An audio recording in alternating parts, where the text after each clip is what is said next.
Hello मेरे प्यारे दोस्तों, कैसे हैं आप सभी। स्वागत है आप सभी का आपके गुरु चैनल एसपी चैनल पे। और मेरे प्यारे दोस्तों, आज हम लोग क्वेश्चन नंबर 5 से करने वाले हैं और इसे बहुत ही अच्छी तरीके से सीखने वाले हैं। मेरे प्यारे दोस्तों, मैंने आप लोगों को क्वेश्चन नंबर 3 और 4 बहुत ही अच्छे तरीके से पीछे के पार्ट्स में बता दिए। अगर नहीं देखे हैं तो जाइए, वीडियो के डिस्क्रिप्शन में सारे पार्ट्स का लिंक है और ये मेरा पार्ट थर्ड होगा। हाँ, पार्ट थर्ड होगा मेरे प्यार। तो मैंने आप लोग को बहुत सारे त्रिभुज के क्षेत्रफलों का अनुपात जो होता है वो कैसे माध्यिकाओं के वर्ग के बराबर होता है, श्रीशलम के वर्ग के बराबर होता है, सारे के बारे में डिटेल में आप लोग को बताया है, अप्रूव्ड भी करके दिखाया है। तो अगर नहीं देखे तो जाइए, वीडियो डिस्क्रिप्शन में उस सारे का भी लिंक है। तो चलिए आज हम लोग क्वेश्चन 5 से सॉल्व करते हैं और इसे समझने का प्रयास करते हैं। तो क्वेश्चन 5 में कहा गया है मेरे प्यारे दोस्तों, एक त्रिभुज ABC की भुजा AB BC और CA के मध्य बिंदु क्रमशः DEF है। त्रिभुज DEF और त्रिभुज ABC के क्षेत्रफलों का अनुपात ज्ञात कीजिए। चलिए हम लोग ज्ञात करते हैं। हमें जो सब दिया गया है मेरे प्यारे दोस्तों, मैंने आप लोगों के लिए पहले से ही फिगर बना रखे हैं। ये कहा गया है जो ABC की मध्य बिंदु DEF है, AB की D है, BC का EF है और AC की E है, और इसे मिलाने पे एक हमने त्रिभुज बनाया। ठीक है बाबू, ये दिया गया है। तो हम सबसे पहले जो दिया रहता है वो लिखते हैं। क्या दिया गया है देख आप लोग को दिखाते हैं। यहाँ देखिए दिया है, क्या दिया है मेरे प्यारे दोस्तों, त्रिभुज ABC की भुजाएं AB, AC, BC। ठीक है, ये भुजाएं हैं मेरे प्यारे दोस्तों AB, AC और AB के, यहाँ से AB, एक सेकेंड हम देखते हैं, बुक में दिया गया है आपके AB, BC और AC के मध्य बिंदु DEF है। यहाँ से देखिए AB, AC और AB, BC, AC है, BC और AC के मध्य बिंदु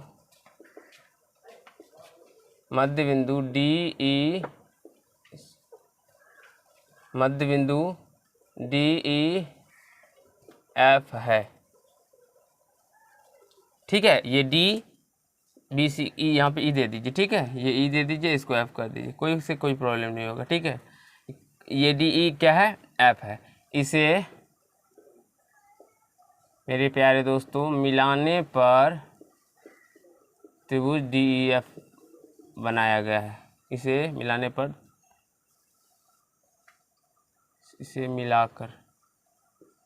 मिलाकर त्रिभुज DEF बनाया गया है।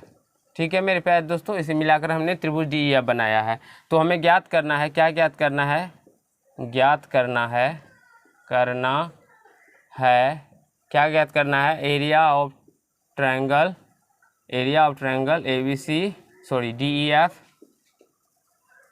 DEF का अनुपात एरिया ऑफ ट्रायंगल ABC का अनुपात के, ये निकालना है हमें। ठीक है बाबू, अब यहाँ से समझिए, इसके मध्य बिंदु को मिलाया गया है। इसका मध्य बिंदु का मतलब हुआ, अगर ये भुजा मेरे पास तो 2 है तो ये 1 होगा, ये भी 1 होगा, क्योंकि ये पूरे को क्या किया है, आधे आधे भाग में बांट दिया है। तो मेरे प्यारे दोस्तों, जब यहाँ से यहाँ तक 1 हुआ तो यहाँ से यहाँ तक भी तो ये भी तो 1 ही होगा ना बाबू, होगा ना। उसी प्रकार से अगर हम बात करें, ये मध्य बिंदु है, तो ये मध्य बिंदु का मतलब क्या हुआ, अगर मान लीजिए ये एक रेखा है और इसकी ये एक मध्य बिंदु है, और मान लीजिए यहाँ से यहाँ तक ये 2 है, 2 इकाई है, तो ये आधे आधे या तो 4 इकाई है, तो मान लीजिए तो ये 2 होगा और ये भी 2 होगा, आधे आधे बांट दिया। उसी प्रकार अगर मान लीजिए ये 2 है तो ये 1 होगा, ये भी 1 होगा। ठीक है, अब समझिए, अब अगर हम बात करें मेरे प्यारे दोस्तों, तो यहाँ से आप देखिए, तो यहाँ पर भी ये भी 1 होगा तो ये भी 1 ही होगा, अगर हम 2 मानते हैं, और ये 1 होगा तो ये भी 1 होगा। तो इसका कहने का मतलब ये भी 1 होगा और ये भी 1 ही हो जाएगा इसका भुजा। तो ये आप लोग को समझाने के लिए मैंने आप लोग को यहाँ पे बताया, ये आप लोग को लिखना नहीं है। ठीक है बेसिकली। अब चलिए हमें ज्ञात क्या करना है, तो एरिया ऑफ ट्रायंगल त्रिभुज DEF और ABC का क्षेत्रफल। ठीक है, तो यहाँ से देखिए, अब चूंकि दीजिए, चूंकि ये तो ऊपर में ही लिख दिया हमने जो मध्य बिंदु DEF है, तो यहाँ से लिखेंगे एरिया ऑफ ट्रायंगल DEF का क्षेत्रफल बटे एरिया ऑफ ट्रायंगल ABC का क्षेत्रफल, ABC का क्षेत्रफल। तो क्या हो जाएगा बाबू, ये हो जाएगा AB बटे इसका हम अगर लंब लिए तो यहाँ से ये क्या हो, इसका भी लंब लेंगे तो ए बी बटे क्या हो जाएगा डी ई, ए बी बटे डी ई का स्क्वायर। आ जाइए अंदर। तो यहाँ से इसका क्या हो जाएगा अनुपात, सॉरी ए बी नहीं, ऊपर में अगर हम लोग डी ई लेते हैं या कोई भी भुजा हम लोग ले सकते हैं, ठीक है। ऐसे भी हम लोग ले सकते हैं ए बी, और यहाँ से आप लोग एफ ई भी ले सकते हैं, एफ ई, सॉरी पहले हमको ये डी ई एफ का लेना है, तो एफ ई बटा ए बी संगत भुजा, ये एफ ई बटे ए बी का क्या हो जाएगा बाबू, होल स्क्वायर हो जाएगा ना, ठीक है। ये आप लोग देखिए यहाँ में अगर हम बात करें तो ए बी यहाँ पे भी शीर्षलंब है, या आप लोग ऐसे भी कह सकते हैं, मान लीजिए अगर शीर्षलंब नहीं माने, इस प्रकार से अगर आप लोग त्रिभुज बनाते हैं इस प्रकार से, तो इसका मध्य बिंदु ये, इसका मध्य बिंदु ये, इसका मध्य बिंदु ये, तो ये ऐसे आ जाएगा, ठीक है। तो यहाँ से मान लीजिए ए और ये बी और ये सी है और ये डी और ये ई और ये एफ है, तो ए बी बटे डी ई भी ले सकते हैं, एफ ई बटा क्या ले सकते हैं, तो ए बी भी ले सकते हैं, कहीं से कोई प्रॉब्लम नहीं है, ठीक है। तो यहाँ से आप लोग एफ ई, आप लोग ऐसे भी लिख सकते हैं डी ई बटा ए बी, आप लोग इसको ई भी दे सकते हैं, इसको एफ भी दे सकते हैं, कहीं से कोई प्रॉब्लम नहीं होगा, तो इसको एफ दे दीजिए, ठीक है, क्योंकि वहाँ पे कहा नहीं गया है कि ये इसका बिंदु है, ये इसका पॉइंट है, ठीक है। तो यहाँ से आप लोग को समझने में प्रॉब्लम नहीं होगी। तो डी ई बटा ए बी का होल स्क्वायर। अब देखिए डी ई भुजा कितनी होगी, एक ही होगा, और ए बी कितना होगा, 2 ही होगा ना, हमने अभी बताया था ना आप लोग को। तो यहाँ से जब हम लोग इसका रेशियो निकालेंगे तो 1 अनुपात क्या आ जाएगा, 4 आ जाएगा, तो हमें वही पूछा गया है। तो यहाँ से area of triangle D E F अनुपात निकालना है, एरिया ऑफ ट्रायंगल त्रिभुज ए बी सी के, तो ये क्या आ जाएगा 1 अनुपात 4 आ जाएगा। समझ में आया बाबू, सही समझ में आया, क्योंकि दो समरूप त्रिभुज के क्षेत्रफल का अनुपात उनकी संगत भुजाओं के वर्ग के अनुपात के बराबर होता है, ठीक है बाबू। तो जब अनुपात के बराबर होता है तो यहाँ पे देखिए ये भुजा हम ए बी लिए तो ए बी, यानी कि अगर संगत डी ई लिए तो डी का संगत भुजा ए बी हो जाएगा, तो इसी प्रकार से इसके अनुपात निकालिए, ठीक है। और इसका अनुपात हमने ये अभी मैंने आप लोग को बताया था, जो डी कितना होगा, एक ही होगा ना, क्योंकि ये तो एक ही होगा। उसी प्रकार से 1/2, यानी कि इसको अगर मान लीजिए 2, आप 4 भी मान सकते हैं, आप 8 भी मान सकते हैं इसको, लेकिन करने पर आपका 1 अनुपात 4 ही आएगा, ठीक है। अगर आप लोग 4/8 मानिएगा तो इसको काटना पड़ेगा फिर, ठीक है, लेकिन आपका मान इतना ही निकल के आया जाएगा। तो आशा है ये समझ में आ गया होगा, कहीं से कोई दिक्कत या समस्या नहीं हुआ होगा। एक बार आप लोग भी देख लीजिए बाबू, ठीक है। और यहाँ से हम चलिए आगे बताते हैं, क्वेश्चन नंबर आप लोगों को 6 बताते हैं। क्वेश्चन नंबर 6 आपके स्क्रीन बोर्ड पर चला जाएगा, आप लोग पढ़ सकते हैं। क्वेश्चन नंबर 6 में कहा गया है मेरे प्यारे दोस्तों, जो सिद्ध कीजिए कि दो समरूप त्रिभुजों के क्षेत्रफलों का अनुपात उनकी संगत माध्यिकाओं के अनुपात का वर्ग होता है। ये हमें साबित करना होता है, चलिए साबित करते हैं, ठीक है। यहाँ से देखिए ये हमने त्रिभुज बना रखा है, इसमें कहा गया है जो माध्यिका, ये हम ए एम के खींचे हैं तो माध्यिका खींचे हैं, और डी एन क्या खींचे हैं तो ये माध्यिका खींचे हैं। और ये हमें साबित करना है जो एरिया ऑफ ट्रायंगल त्रिभुज A B C but area of triangle D E F का जो रेशियो होगा, अनुपात होगा, वो ए एम बटे डी एन के होल स्क्वायर के बराबर होगा। वही हमें साबित करना है। देखिए दिया है क्या है, जो त्रिभुज ए बी सी तथा त्रिभुज डी ई एफ समरूप त्रिभुज है, समरूप है, ठीक है। यह समरूप त्रिभुज भी दे सकते हैं, जिसमें ए एम एवं डी एन क्रमशः त्रिभुज ए बी सी एवं त्रिभुज डी ई एफ की माध्यिकाएं हैं,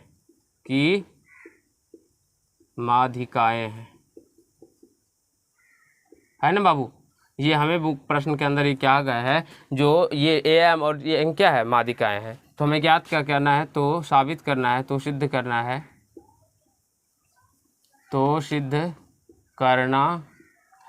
क्या सिद्ध करना है मेरे प्यारे दोस्तों, area of triangle A B C बटे area of triangle D E F का जो रेशियो होगा वो होगा मेरे प्यारे दोस्तों इसके माध्यिकाओं के अनुपात के वर्ग के बराबर, ठीक है। तो माध्यिका क्या है, इसमें ए एम है और इसका डी एन है, तो इसके वर्ग के बराबर होगा। और ये प्रश्न मैंने आप लोग को पीछे भी साबित करके बता दिए हैं, अगर आप लोग नहीं देखे हैं तो देख लीजिए जाके, वीडियो के डिस्क्रिप्शन में उसका लिंक है, ठीक है। या तो आप लोग प्ले लिस्ट में भी चेक कर सकते हैं, तो आपको सारे पार्ट्स का लिंक मिल जाएगा, वीडियो का वो देखने को भी मिल जाएगा। अब मेरे प्यारे दोस्तों ये हमें साबित करना है, तो हम इसको कैसे साबित करेंगे? तो सबसे पहले हम लोग प्रमाण देते हैं, दूसरा कलर दीजिए, तो प्रमाण देते हैं, काला में इंक दे दीजिए। अब प्रमाण में क्या देंगे मेरे प्यारे दोस्तों, ये देखिए, ये आपको समझना होता है जो हम इसको कैसे यानी साबित कर सकते हैं। तो प्रमाण में देंगे, चूँकि AM एवं DN क्रमशः त्रिभुज ABC एवं त्रिभुज DEF की माध्यिकाएँ हैं, DEF की माध्यिकाएँ हैं, है ना बाबू? ये माध्यिकाएँ हैं, इसका मतलब क्या हुआ? माध्यिका का मतलब इससे पहले भी मैंने आप लोग को बताया था जी, ये दोनों भुजाओं बराबर को क्या करेगी? बराबर बराबर भागों में बांटेगी। तो इसका मतलब हम लोग मेरे प्यारे दोस्तों, हम लोग यहाँ से इसको ऐसे लिख सकते हैं, जो अगर हम बात करें BM = 1/2 BC लिख सकते हैं। BM = मेरे पास तो हम लोग क्या लिख सकते हैं? 1/2 BC, क्योंकि ये BC का क्या होगा? आधा ही होगा ना, ये भी पार्ट और ये भी पार्ट आधा होगा। उसी प्रकार से यहाँ से इस 2 को इधर लेके चले जाएंगे तो BC बराबर क्या हो जाएगा? 2 BM हो जाएगा ना बाबू। तथा यहाँ से देखिए, ये तो इस त्रिभुज में क्या, अब यहाँ से भी हम लोग EN बराबर क्या लिख सकते हैं? 1/2 EF लिख सकते हैं ना बाबू। अब EF को इस साइड लेके आ, 2 को इससे गुना कीजिएगा तो 2 EN हो जाएगा, यानी कि EF बराबर क्या आ जाएगा? 2 EN आ जाएगा ना, आ जाएगा, क्योंकि 2 को इस साइड लेके आएंगे तो गुना हो जाएगा ना। तो इसको हम इस साइड, इसको इस साइड लिख दिए, हो गया बाबू। इतना समझ में आ रहा है ना? ठीक है। अब इतना कर लेने के बाद बाबू मेरे प्यारे दोस्तों, आप लोगों को सोचना होगा कैसे हम लोग आगे करेंगे सॉल्व। तो ये देखिए, इतना कर लेने के बाद लिखना होगा, चूँकि त्रिभुज ABC समरूप त्रिभुज DEF है ना बाबू? चूँकि त्रिभुज ABC समरूप त्रिभुज DEF है, दिखाई पड़ रहा है ना बाबू? मेरे प्यारे दोस्तों, ये त्रिभुज ABC जो है, ये इस त्रिभुज के तो समरूप है। तो जब दोनों त्रिभुज समरूप है तो इसकी भुजाएं जो होगी वो क्या होगी?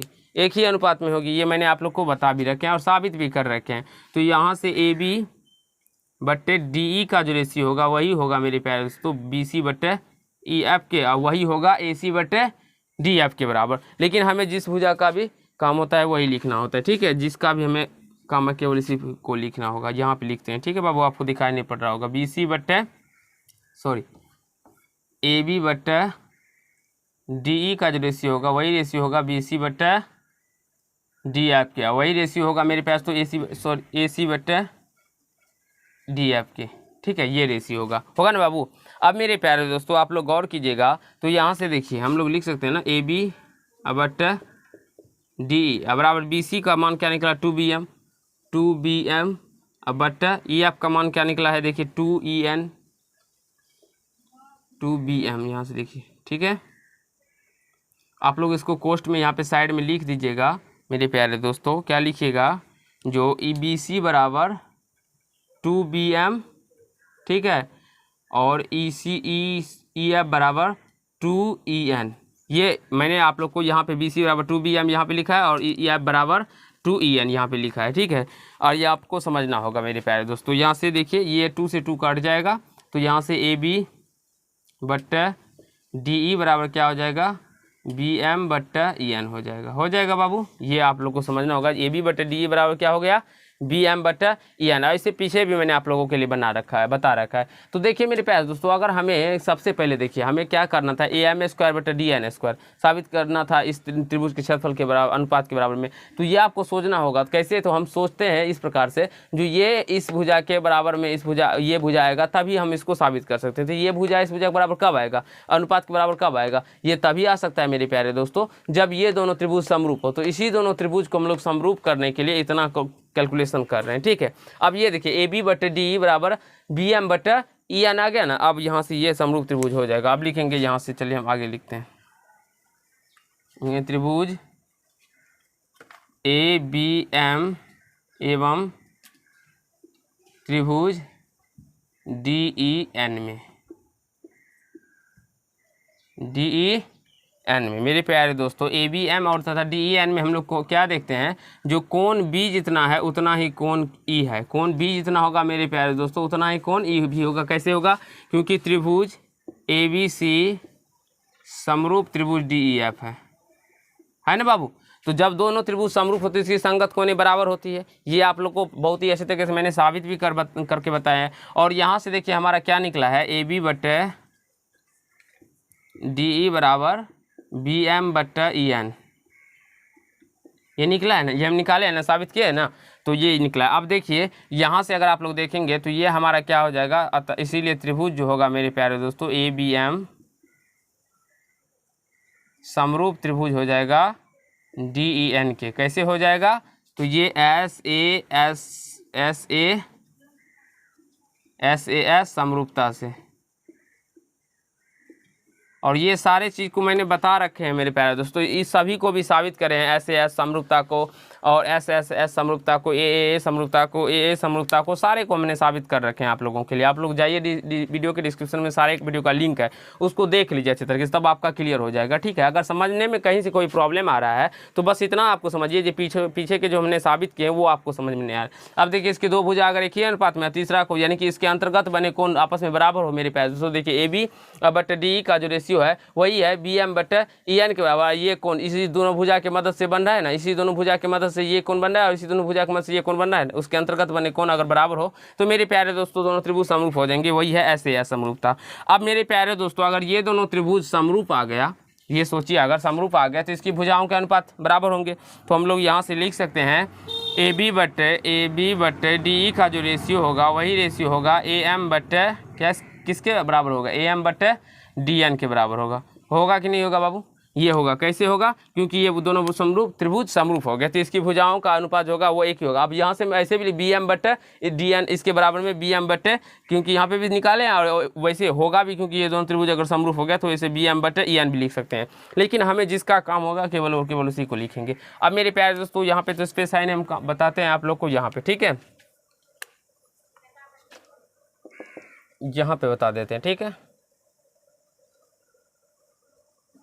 मार्कर का कलर चेंज कर लेते हैं, आपको यहाँ बताते हैं। अभी मैंने आप लोगों को इसे के पीछे के पार्ट्सों में ही बताया जो दो समरूप त्रिभुज का जो क्षेत्रफल होता है, क्योंकि दो समरूप त्रिभुजों ये दिखाई पड़े जाओ बाबू,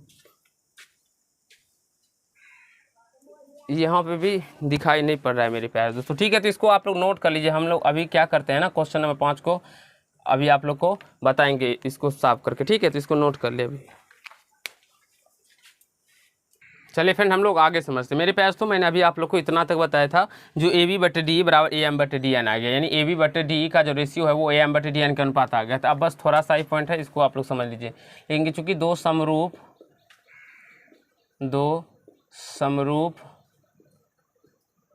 त्रिभुजों के क्षेत्रफलों का अनुपात